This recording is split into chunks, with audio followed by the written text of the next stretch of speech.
우리 목장 생존 부흥 전략이라는 말씀으로 우리 오후 강의를 하려고 합니다. 오늘 우리가 이곳에 모인 이유는 이 목장 리더십들로 모였지 않습니까? 그래서 일단은 목장에 대해서 이야기를 하기 원하고, 또 목장을 책임지는 목자, 부목자, 또 목장들을 책임지는 지구장, 목양장로는 어떤 사람인가에 대해서 우리가 계속 좀 생각해 볼 필요가 있는 것 같습니다. 그래서 제가 이 강의를 준비하면서 어떻게 좀 강의를 준비하면 좋을까 여러 가지 생각들을 하다가 책을 좀 꺼내서 봤습니다. 우리 목사님들 강의나 설교 준비하실 때 책을 많이 보시는데 특별히 좀 이 세 권의 책을 좀 소개하고 싶어요. 이렇게 세 권의 책을 제가 참 많이 참고를 하면서 오늘 강의를 준비했는데, 먼저 제일 이제 왼쪽에 보이시는 한국교회 트렌드 2024라는 책은 매년 나오는 책입니다. 2023도 나오고 2022도 나오고, 그런데 이 한국교회 흐름이 어떻게 되고 있는가를 말해주고 있는 책이에요. 그리고 이제 중간에 있는 팀 켈러의 센터 처치라고 돼 있는데, 우리 오전에 강의해 주신 황성원 목사님이 지금 짓고 계신 그 교회 이름도 센터 처치더라고요. 이 센터 처치는 이제 어떤 책인가? 이제 얼마 전에 돌아가신 팀 켈러 목사님께서 남기신 가장 이분의 이제 베스트셀러인데요. 도시 안에서 복음으로 어떻게 교회가 재정렬돼서 교회가 복음으로 도시를 점령할 수 있을까에 대한 내용을 이제 집필해 놓으신 책입니다.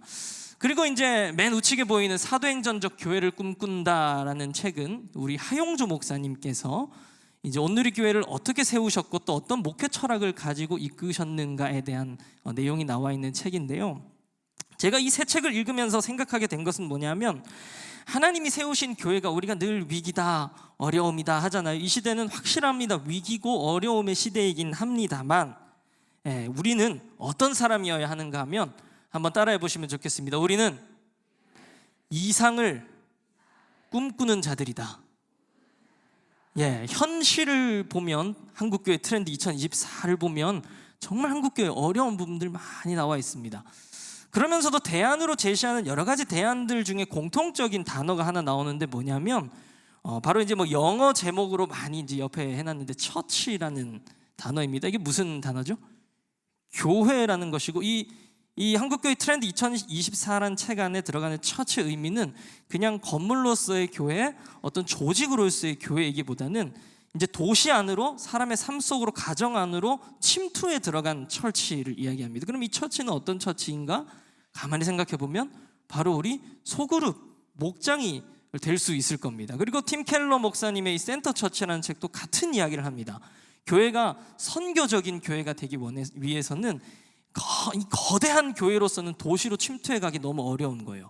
그래서 작은 교회가 돼서 우리 오전 강의에도 말씀해 주신 것처럼 청년들의 삶 안에 들어가서, 또 우리 모든 우리 목장 식구들의 가정 안에 들어가서, 그 문제 안에 들어가서, 그 문제 속에 들어가서 교회가 되는 것, 그것을 이야기하고 있는 책이고요. 사도행전적 교회를 꿈꾼다, 하용조 목사님이 꿈꾸신 이 이상적인 교회도 사도행전에 나와 있는 교회가 어떤 교회입니까? 다 소그룹, 오이코스라고 말하는 집에서 이루어지는, 가정에서 이루어지는 교회들, 그게 모여서 하나님의 교회를 이루는 바로 그 모양을 바로 이 하용조 목사님이 말씀하시는 이 사도행전적 교회라고 이야기를 하고 있는 거죠.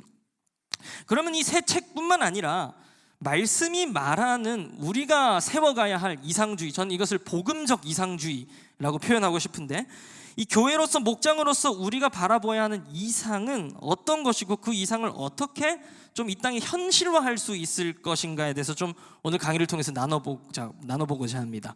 그러니까 우리가 꿈꾸는 이상이 그냥 이상으로만 머물러 있으면 이건 공상이나 망상이 돼버리겠죠.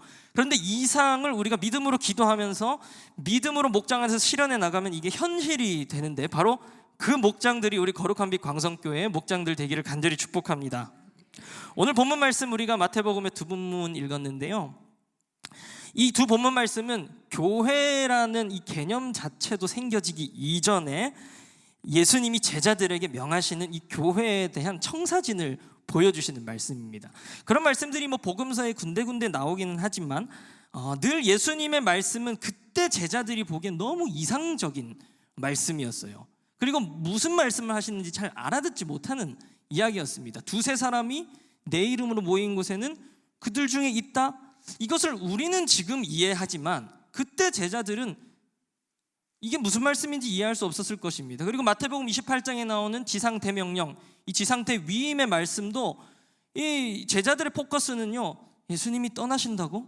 여기에 온전히 맞춰져 있었다는 거죠. 그러니까 이 교회라는 개념이 지금 우리가 알고 있는 개념과 이 마태복음 말씀에서 제자들이 이해하는 개념은 굉장히 달랐다라는 것입니다.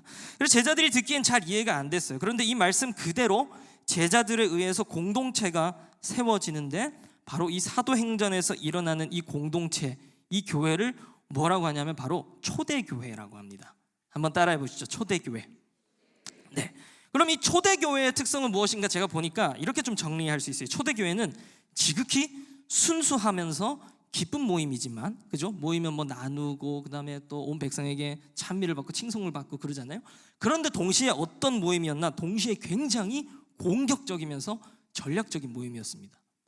하루에 베드로가 나가서 설교를 하면 3,000명, 5,000명씩 주님 앞에 돌아오면 그 오이코스, 그 교회들이 넘쳐나는 거예요. 목원들로. 그러면 그 목원들이, 그 목장에 있는 목자들이 해야 할 일이 뭐냐면 또 다른 교회를 매일매일 만들어내는 일이었다는 겁니다. 그러면 이 교회가 굉장히 공격적이고 전략적이어야겠죠. 그냥 모여서 순수하게만 있을 수는 없었던 공동체가 바로 초대교회였다라는 것입니다. 그래서 이러한 이 모임, 이러한 초대교회를 오이코스, 이 초대교회 시절에는 헬라어로 오이코스라고 하는데, 이건 가정, 집이라는 의미입니다. 가정, 집에서 모이는 모임이고, 이것이 초대교회가 지나선 이제 교회라는 이름으로 번졌고, 그리고 지금 우리 교회에서는 바로 이 오이코스가 우리의 목장입니다. 이 시대는 교회의 생존, 그리고 동시에 소그룹의 생존, 이 모임의 생존을 논합니다. 교회가 살아남을 수 있을까? 소그룹이 살아남을 수 있을까? 목장이 살아남을 수 있을까에 대한 이야기들을 많이 이야기를 합니다. 그런데 늘 교회의 역사를 보면요, 늘 부흥은 소수로부터 왔다는 사실을 믿으시기 바랍니다. 어떤 소수냐면 정말 이런 표현을 써도 되는가 생각할 만큼 강력한 소수예요. 왜 우리 바퀴벌레 아시죠? 네, 바퀴벌레 같이 살아남는 거, 밟아 죽이고 약을 치고 세스코를 불러가지고 방역을 해도 또 살아 있습니다. 또 어디선가 알을 까고 있습니다. 네, 이런 정말 살아남아가지고 세계 열방을 파고드는 공동체가 바로 이 초대 교회였다라는 것이죠. 밟아도 늘어나기만 하고 그렇게 오늘까지 온 세상을 덮었습니다. 초대교회 시대도 마찬가지고, 중세 시대도 마찬가지고, 부흥운동사 속에서도 마찬가지고, 우리나라에서도 마찬가지입니다. 늘 소그룹. 우리나라에서 60, 70년대 가장 부흥한 교회 아시죠? 여의도에 있는 그 교회가 어떻게 부흥하는지 보려고 80년대에 온 세계 열방에서 목사님들이 와가지고 공부를 했습니다. 야, 어떻게 저 교회가 이렇게 성장했나 보니까 그 비결이 뭐였죠? 구역이었습니다. 목장이었습니다. 소그룹이었습니다. 가정에서 모이고 매번 나가서 전도하는 거예요. 그럼 한 달 있다 또 구역이 하나 늘어나고, 한 달 있다 또 구역이 하나 늘어나고, 그 아시죠? 빨간 가방. 그분들이 목자셨다라는 거죠. 우리나라뿐만 아니라 전 세계 열방의 공통적인 이야기입니다. 그래서 오늘 우리가 다시 한번 이 2024년 이 시대 가운데 서서 목장 리더십으로서 가져야 할 생존과 부흥의 전략을 좀 나눠보면 좋겠습니다. 세 가지입니다. 세 가지. 자, 첫 번째는 무엇이냐면 한번 따라해 보겠습니다. 강력한 비전. 우리 목장에, 그리고 우리 목자님들에게 이 강력한 비전이 있으시길 간절히 바랍니다. 우리 마태복음 4장 19절 말씀을 같이 읽겠습니다. 시작. 말씀하시되 나를 따라오라. 내가 너희를 사람을 낚는 어부가 되게 하리라 하시니. 자, 예수님이 제자들을 지금 보실 때 어떤 비전을 가지고 보셨는가를 먼저 우리가 볼 수 있습니다. 예수님이 갈릴리 바닷가에 지금 가셨는데 어부들을 보게 된 겁니다. 어부들은 뭐 하고 있죠? 물고기를 잡고 있습니다. 그야말로 생선입니다. 근데 그 생선 잡는 사람들을 불러다가 오늘 뭐라고 하시냐면 사람을 낚는 어부가 될게 할 거다 말씀하십니다.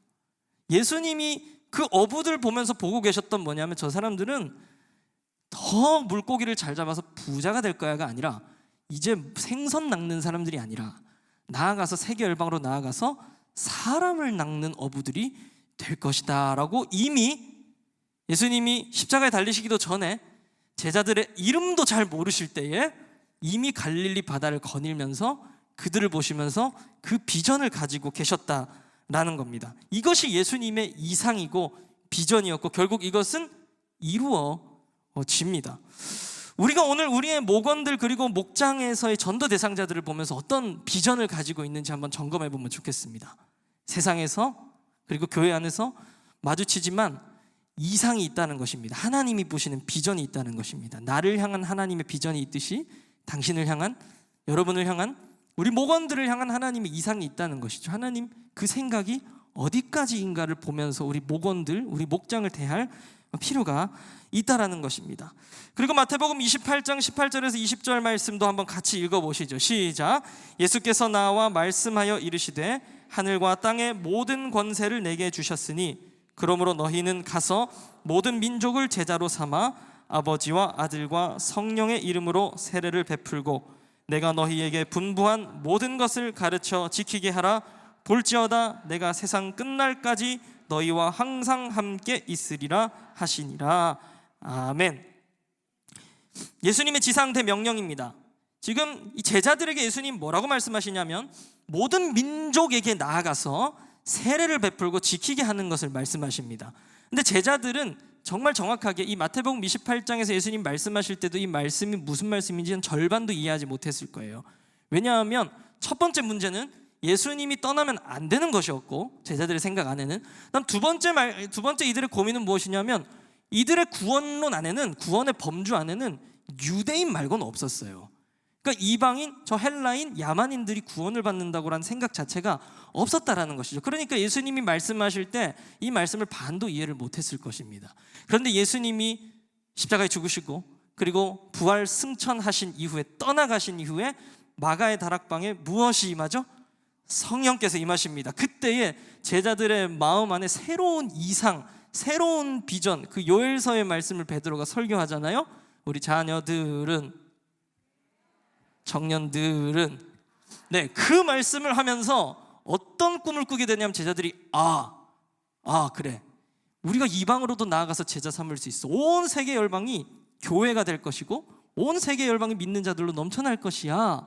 우리는 예수님이 떠나도 할 수 있어 라는 생각을 가지게 된 겁니다. 그게 바로 이 제자들의 이상이었습니다. 그래서 제자들이 다 이 이상대로 행합니다. 나가서 선교하고 제자 삼고 교회를 세우고 순교하면서 그 열매들이 오늘 우리에게까지 미치지 않습니까? 바로 이 비전, 이 이상이 우리 속에 있으시기를 간절히 축복합니다. 그래서 하나님의 사람은, 전 정확히 이렇게 정의하고 싶어요. 하나님의 사람은 영혼을 잉태하고 낳고 기르고 자라게 해서 또 그 사람이 잉태하고 낳고 기르고 자라게 하는 데까지의 역할이 바로 하나님의 사람의 역할입니다.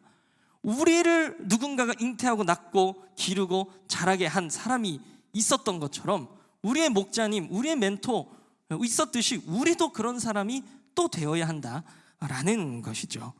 그리고 창세기 12장 1절에서 2절 말씀 제가 읽겠습니다. 여호와께서 아브라함에게 이르시되 너는 너의 고향과 친척과 아버지의 집을 떠나 내가 내게 보여줄 땅으로 가라. 내가 너로 큰 민족을 이루고 내게 복을 주어 내 이름을 창대하게 하리니 너는 복이 될지라. 아멘. 이게 제 인생 말씀입니다. 그 목사님들 인생 말씀 한번 보신 적 있으세요? 이게 왜 제 인생 말씀이냐면 이 말씀을 통해서 제가 정말 사람을 살리는 일을 해야겠다 생각하기도 했고, 제 결혼식 때 주례해 주시는 목사님이 이 말씀을 가지고 50분을 설교를 해주셨습니다. 그래서 저희 아내가 키가 좀 큰데요, 169인데 제가 이제 키가 크진 않거든요, 178이거든요. 그러니까 이제 제가 좀 키가 높은 구두를 신고 턱시도를 입고 섰는데 50분을 설교를 하시니까 아주 다리가 저려가지고 그래서 아주 강하게 기억이 납니다. 근데 이 말씀이 말하는 게 무엇입니까? 잉태하고 낳고 길러서 민족을 이루고 창대하게 하는 복이 이 아브람의 복이었다는 겁니다. 정확히는 그러니까 아브람, 단수적인 의미라는 거 우리가 알고 계시죠? 한 사람이라도, 아들 하나라도 좀 주십시오. 여기에 매여서 살던 사람에게 하나님이 복을 주시는데 무엇이냐면 아브라함, 온 민족이, 모든 민족이 너로 말미암아 복을 받을 것이다. 이상이 확대되는 거죠. 비전이 주어지는 것입니다. 아브라함이 이걸 위해서 길을 떠났습니다. 그래서 결국 그 아브라함의 이상은 지금도 이루어지고 있습니다. 그래서 우리 모든 믿는 자들의 조상이 아브라함이다라고 이야기하는 것입니다. 그렇습니다. 우리에게 다 같은 동일한 비전이 주어져 있습니다. 우리도 나아가서 모든 민족을 제자 삼고 아버지와 아들과 성령의 이름으로 세례를 베풀고 주님께서 분부하신 것을 가르쳐 지키게 하는 것이 우리의 이상이고 우리의 비전입니다. 그것은 우리의 목장 안에 먼저 실현되어야 할 줄로 믿습니다. 우리의 목원들을 보실 때 그냥 생선 잡는 정도의 어부가 아니라 정말 우리 주님이 보실 때 어떻게 보실까? 그래, 사람을 낚는 어부이지. 사람을 낚는 어부로 대하시고, 정말 오늘 말씀에 나오는 여러 언약들처럼 하나님의 이상과 하나님의 비전이 나와 우리 목장과 우리 목원들을 통해서 이루어질 거야. 우리의 지구를 통해, 우리 교구를 통해 이루어질 거야. 우리 거룩한 빛 광성교회를 통해 이루어질 거야 라는 믿음과 비전으로 무장하게 되시는 우리 모든 사랑하는 목장 리더십 분들 되시기를 간절히 축복합니다. 두 번째입니다. 두 번째 같이 한번 읽어보겠습니다. 시작. 강력한 기도입니다. 마가복음 9장 29절 말씀 같이 읽겠습니다. 시작. 이르시되 기도 외에 다른 것으로는 이런 종류가 나갈 수 없느니라 하시니라. 네, 제가 주어진 시간이 있어서 조금 빠르게 진행하는 걸 이해해 주시면 좋겠습니다. 예수님 늘 제자들에게 기도를 강조하셨어요. 그래서 맨날 기도를 훈련시키셨죠. 매일 겟세마네로 데리고 가셔서 졸고 자고 있는 제자들 늘 데리고 가셔서 기도하셨습니다. 그렇다면 이 목장에서의 강력한 기도는 어떤 기도인가? 가장 먼저 예수님이 하셨던 것처럼 나도 기도의 자리에 나아가는 것이고, 동시에 우리 목원들 한 명이라도 두 명이라도 이 기도의 자리에 데리고 가는 것입니다. 졸 수도 있습니다. 잘 수도 있습니다. 안 오고 싶어하고 불편해할 수도 있습니다. 하지만 기도의 자리 가운데서 하나님의 일이 일어납니다. 그리고 목장이 모이면 특별히 그 목장 가운데서 강력한 기도가 있어야 됩니다. 우리 야고보서 5장 16절 말씀 같이 읽어보겠습니다. 시작. 그러므로 너희 죄를 서로 고백하며 병이 낫기를 위하여 서로 기도하라. 의인의 간구는 역사하는 힘이 큼이. 우리 말씀 잠깐만 한 30초만 띄워주실까요? 자, 말씀에서 뭐라고 이야기하고 있냐면 너희 죄를 서로 고백하래요. 목장 안에서. 좀 이해가 되십니까? 내가 어제 이런 죄 지었습니다. 이런 생각했습니다. 이런 말 했습니다. 네. 이게 되시는 목장은 정말 대단한 목장입니다. 근데 왜 죄를 서로 고백하고 우리 병 낫기를 위해서도 많이 기도하죠? 왜 이런 기도 제목과 기도가 목장 안에 있어야 하는가? 우리 야고보서 5장 16절 후반절에 보니까 의인의 간구는 역사하는 힘이 크다라고 되어 있습니다. 저도 청년 시절에 이기고 싶은 죄가 많았습니다. 정말 주님을 따르고 싶은 열정은 충만한데 삶은 되지 않는 거예요. 매일 실패하는 거예요. 죄 속에서 뒹구는 거죠. 그런데 목장에 나아가서 이 죄를 고백하고 그 다음에 병 낫기를 위해서 기도하는 것도 나중에 말씀드리겠지만 기도에서의 승리를 맛보게 하거든요. 그럼 하나하나 그렇게 모여서 점진적으로 이 죄에서의 승리, 또 질병으로부터 해방, 여러 가지 간증의 역사를 맛보게 되면요, 제 마음 안에 어떤 생각이 생겼냐면 우리 목장에서 기도하면 기도 응답이 끝내줘. 그래서 목장에 가서 기도하게 되는 거예요. 기도 제목을 내어놓게 되고, 삶을 내어놓는 건 좀 시간이 걸릴 수도 있고 서로 간의 신뢰관계가 형성되어야 할 수도 있습니다. 죄를 고백하는 건 쉽지 않은 일이죠. 그런데 목장 안에서 자신의 삶의 나눔, 죄와 문제를 나누는 나눔, 이것을 왜 나누는가? 그냥 좀 털어내면 마음이 후련해지는 수준이 아닌 기도로 해결할 수 있는 기회를 얻고자 함입니다. 그래서 목장 안에서 만약 이 기도로 해결되는 기회가 성취되잖아요. 그러면은 이 목장 안에 엄청난 성취감이 있습니다. 우리 목장에서 질병이 나왔어. 우리 목장에서 이 문제가 해결됐어. 우리 목장에서 이 죄의 문제가 정말 헤엄치던 이 수렁에서 헤어나올 수 없을 것 같았던 그 목원의 문제가 해결되었어라는 승리의 성취감이 하나 딱 생성되면 더 기도하는 목장의 분위기가 될 수밖에 없다는 것입니다. 그래서 꼭 나누시고 강력한 기도로 해결하는 수준까지 나아가 보시는 목장 되기를 간절히 축복합니다. 이번 주 주일에 잠깐 저희 교구의 한 목자님이 저를 부르시더라고요. 그래서 상담실로 좀 오시라고.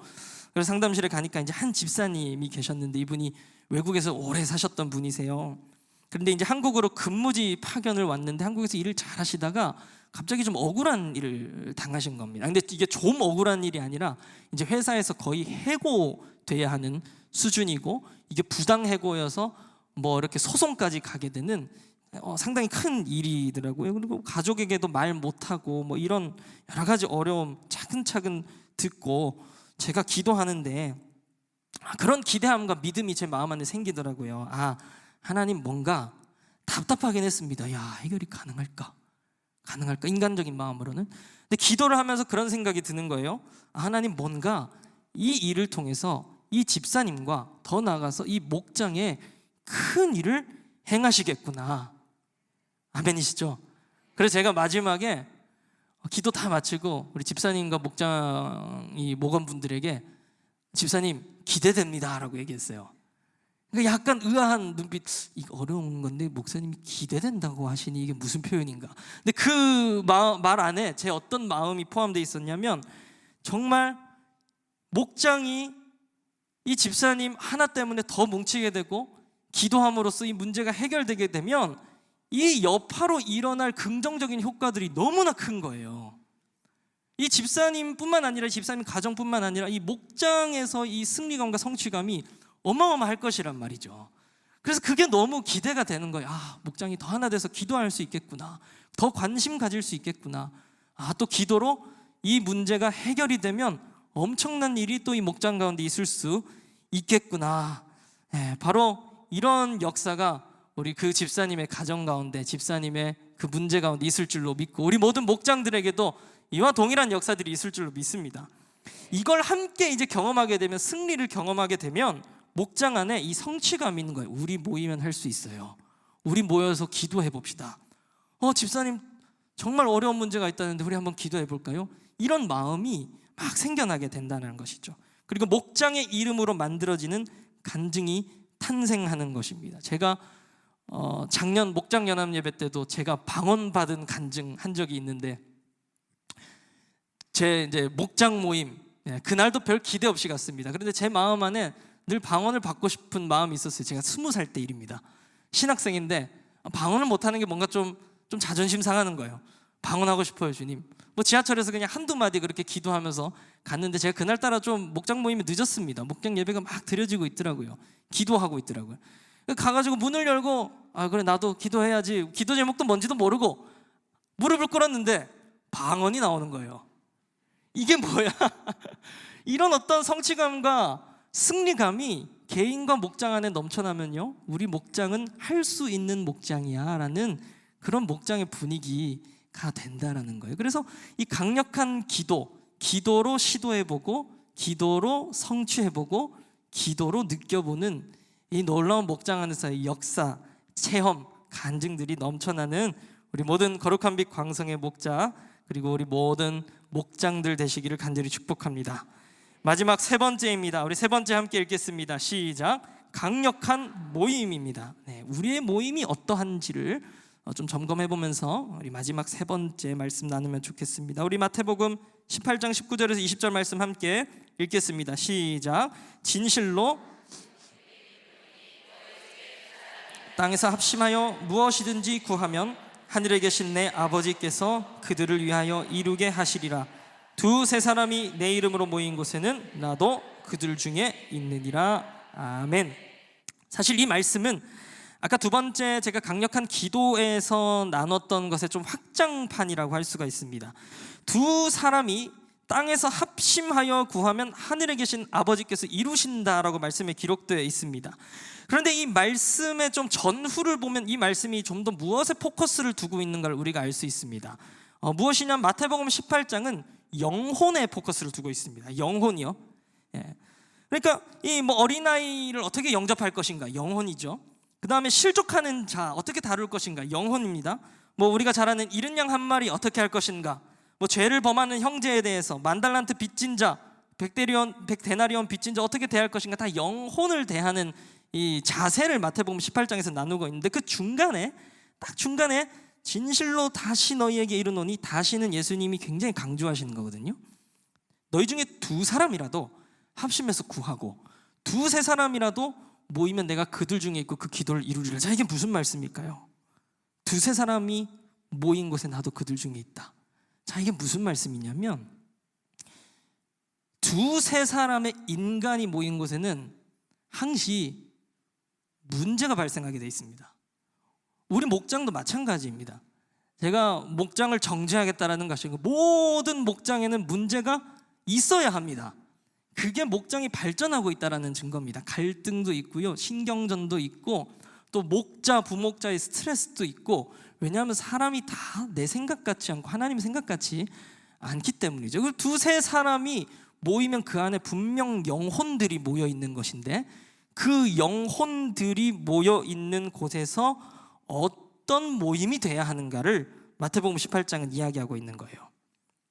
두세 사람이 모이면 문제가 있습니다. 그 문제가 많은 인간의 모임 가운데 계신 하나님이라고 생각을 해보면 참 아이러니합니다. 이렇게 문제가 많고, 우리 목자님들, 부목자님들, 아우 내 말도 잘 안 듣는 목원들, 지구장님들도 마찬가지일 수 있습니다. 모든 사람이 다 마찬가지일 겁니다. 모임 안에서 정말 만족할 수 있는 부분이 많지 않은 것을 보게 됩니다. 우리 김시영 권사님도 아까 간증하셨지만, 목장이 좀 잘 되는 것 같다가도 안 될 때가 있고, 또 정말 안 되는 것 같은데 순종했더니 또 잘 되는데 또 안 될 때가 있고, 이런 어떤 여러 가지 이런 진동들을 겪지 않습니까? 이 가운데서 두세 사람이 모인 것은 분명 문제가 있는데, 인간이 모이면 문제가 많죠. 태초에 인간이 무너졌기 때문입니다. 가정부터 무너졌죠. 아담이 하와를 바로 삿대질합니다. 하와가 나한테 먹으라고 그랬습니다. 그리고 그 사이에서 나온 아들 둘이는 싸워가지고 형이 아우를 죽입니다. 그 뒤에 이어지는 죄의 자손들의 역사가 이 성경의 역사인데, 그들이 모이면 어떤 일이 있겠습니까? 선이 있겠습니까? 의의가 있겠습니까? 하나님의 나라가 이루어질 수 있겠습니까? 그런데 오늘 말씀에서 약속하신다는 겁니다. 두세 사람이 모일 때 내가 함께 하겠다. 하나님의 나라, 하나님의 선, 하나님의 의가 이루어지게 하겠다. 왜? 예수님이 이미 십자가에서 못 박히셨고 이미 다 해결하셨고, 그러므로 그 의인들이 모인 공동체는 죄인이지만, 병든 자이지만, 고민 많은 사람들이고, 지금도 조금은 문제들을 경험하며 문제들을 겪어야 하는 사람들이긴 하지만, 그 가운데 우리가 가져야 할 믿음은 무엇이냐면, 두세 사람이 모인 우리 이곳에, 문제 많은 이곳에 하나님이 분명 함께 하신다라는 사실을 믿으며 모임하시는 우리 사랑하는 목자님들 되시길, 모든 목장이 되시기를 간절히 축복합니다. 그래서 하나님 원하시는 거예요. 누가 이 죄의 굴레들을 깨고 두세 사람이 모여서 싸우고 뜯고 경쟁하는 것이 아니라, 하나님, 우리 연약한 사람들이 모였지만 이곳에 하나님 나라를 만들어주세요. 서로 중보하고 서로 섬기며 서로 낮아지고 서로를 위해서 기도하는 그런 공동체가 되게 해주세요라고 두 사람이라도 모여서 기도할 때에 이루게 하신다는 말씀이 바로 우리가 읽었던 이 마태복음 18장 19절 20절의 말씀입니다. 하나님 분명 이루신다는 거예요. 우리가 어떤 마음을 가지고 기도할 때 하나님 해주세요, 우리 모임 가운데, 우리 목장 가운데에 하나님의 나라를 이루어 주세요라는 모임이 바로 우리 목장 모임이라는 것입니다. 세상에는요, 나가면 모임들 다 잘 되는 것 같지만 또 싸울 때도 있고 다 세상적인 가치관으로 흘러갑니다. 그런데 우리 교회의 모임, 우리 목장의 모임은 정말로 다른 줄 믿습니다. 근본부터 다른 모임입니다. 강력한 비전을 가지고 부흥하고 세계 열방을 제자 삼는 목장이 우리의 목장이고요, 강력한 기도로 죄도 이기고 병도 이기고 역사를 낳는 목장이 우리의 목장이고요, 그리고 모였을 때 하나님의 사랑이 이루어지는 목장, 그 목장이 바로 우리의 목장이라는 것입니다. 히브리서 10장 24절에서 25절 말씀도 같이 읽겠습니다. 시작. 서로 돌아보아 사랑과 선행을 격려하며 모이기를 패하는 어떤 사람들의 습관과 같이 하지 말고 오직 권하여 그날이 가까움을 볼수록 더욱 그리하자. 네, 이 말씀 그대로 지금 이 시대가 흘러가고 있습니다. 2000년 전의 말씀인데 더욱 가속화됩니다. 모이기를 패하고 죄 속에서 뒹굴며 사는 이 시대의 모습을 우리는 보고 있습니다. 서로 돌아보기 어렵습니다. 모이기를 점점 패합니다. 코로나 이후에 더 가속화됐죠. 그런데 오늘 주님은 뭐라고 말씀하시는가? 모이기를 패하는 자들의 어떤 습관과 같이 하지 말고 그날이 가까움을 볼수록 더욱 그리 하라라고 말씀하십니다. 우리 목장 모임과 예배 진행 안에도 이와 같은 것이 다 들어있습니다. 우리 목장 매뉴얼에도 목장 예배 진행에 대해 나와 있죠. 우리 첫 번째 환영입니다. 오면 완전히 지극히 환영해야 합니다. 한번 옆에 분 환영해 주시죠. 잘 오셨어요. 네. 서로 돌아보고 사랑과 선행을 격려하는 시간입니다. 세상에서 경쟁하고 치이고 말 못하고 살아오던 이들이 공동체에 나와서 새로운 소망을 발견하는 것이죠. 그리고 두 번째는 찬양이죠. 우리 성령님의 임재 안에 들어가는 것입니다. 예배하는 공동체로서 하나 되는 것입니다. 그리고 세 번째는 말씀 나눕니다. 말씀 통해서 진리를 발견하고 방향성을 발견하고 그리로 나아간 결단을 다시 하는 것입니다. 그리고 중보기도가 있죠. 목장 모임의 진수라고 할 수 있는 순간입니다. 서로의 문제와 기도 제목을 놓고 기도하고 응답을 기대하고 응답을 경험하는 믿음의 시간, 바로 이것이 목장 예배의 구성입니다. 천국이 이루어지는, 하나님의 나라가 이루어지는, 하나님의 뜻이 이루어지는 목장이 바로 우리의 목장이라는 것입니다. 바로 이런 모임에 사람들이 몰려들게 돼 있습니다.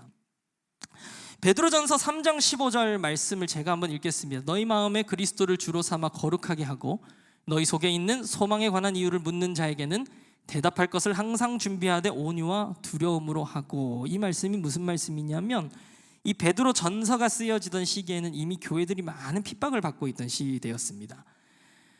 그러니까 예수를 믿는다는 것이 밝혀지기만 하면 많은 핍박을 얻고 사람들에게서 이제 따돌림을 당하는 그런 시대였는데, 이 베드로 전서가 쓰여지는 이 시대 교회들 공동체 안에 이제 동굴이나 지하로 들어간 그 교회 공동체 안에 사람들이 몰래 찾아가는 일들이 계속 발생하는 거예요. 세상에 있던 사람들이 가서 무엇을 묻냐면, 당신들은 좀 다른 사람들인 것 같은데 그 마음 안에 있는 소망에 관한 이유가 무엇입니까? 라고 묻는 일들이 많았다라는 거예요. 핍박을 받고 있었지만, 꺼져가는 공동체 같았지만, 그들이 가지고 있는 이 본질적 모임의 강력함을 통해 세상 사람들이 가서 물어보는 것이죠. 무엇이 소망입니까? 우리는 절망 속에서 살고 있는데, 우린 돈도 많고 우리는 떵떵거리며 살고 있는데 당신들은 이 지하 동굴에서 무엇을 소망으로 삼아서 살고 있습니까? 를 물어보는 사람들이 많았다라는 것이죠. 말씀의 결론입니다. 오늘 우리 목장의 비전과 기도와 모임이 강력해지길 축복합니다. 그래서 우리 목장에 많은 불신자들, 전도 대상자들이 와서 소망에 관한 이유를 묻는 목장들이 되길 간절히 축복합니다. 또 우리 목원들이 기도의 능력을 경험하고 강력한 비전으로 일어나서 다 사람을 낚는 업으로 세계 열방으로, 지역으로, 우리 사회로, 우리 옆집으로 나아가서 또 전도하고 영혼을 얻는 목장들이 되길 간절히 축복합니다. 그리고 우리 목장이 사랑 넘치는 목장 되길 축복합니다. 나와서 세상이 줄 수 없는 평안, 세상이 줄 수 없는 간증들을 많이 자아내는 그런 목장이 바로 우리의 모든 거룩한 빛 광성의 목장들 되시기를 간절히 축복합니다. 우리가 기대하고 보는 만큼 영혼과 목장이 자라날 수 있게 돼 있습니다. 우리의 강력한 기도 속에서 목장은 역사를 경험하게 돼 있습니다. 그리고 우리의 모임 가운데 일하시는 하나님의 역사가 있다면 더 많은 영혼을 우리 목장들은 주님께로 이끌 수 있을 것입니다. 우리 모든 거룩한 빛 광성의 목장이 이러한 목장 되시기를 간절히 축복합니다.